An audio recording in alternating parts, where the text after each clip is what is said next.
my hand shaking when I grabbed the chainsaw. 3 things I hate entitled neighbors, credit theft, and my dumb brother-in-law Gary. Last week, all 3 showed up at once, right on my perfectly manicured lawn. Gary, bless his idiotic heart, thought he could just waltz onto my property and start hacking away at that ancient oak, the one my grandpa planted.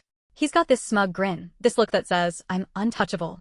He's got a story about needing the wood for some art project, a project he's been talking about for 6 months with 0 progress. His wife, my sister, Sarah, she just stands there, arms crossed, looking bored, enabling his nonsense like always. They're property line squatters in my mind, always pushing, always taking. He'd already started, branches littering the grass, deep gouges in the bark. My blood pressure spiked. My coffee tasted like battery acid. I stormed outside, ready to lay into him. He just laughs, tells me to chill, that it's just a tree. Just a tree that trees seen my kids grow up. That's when I saw it. The one thing they forgot. Tucked under a loose stone near the base of the oak, a small, water-damaged folder.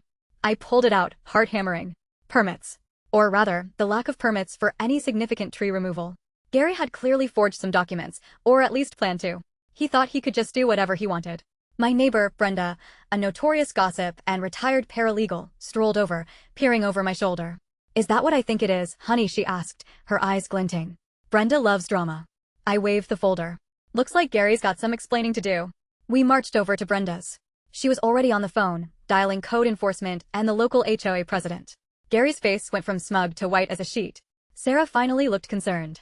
Brenda laid out the forged paperwork, the permit violations, the unauthorized tree damage. Code enforcement arrived, slapped a massive fine on Gary, and issued a stop work order. The HOA sent him a formal cease and desist. He looked pathetic, this overgrown man-child caught red-handed. Sarah just sighed, finally seeing her husband for the perpetual screw-up he is.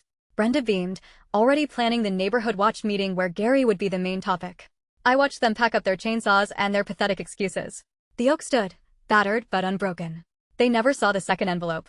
Saw the glint in Brenda's eye as she jotted notes for her HOA report. They never saw the second envelope. The trap worked perfectly. Just not on who I expected.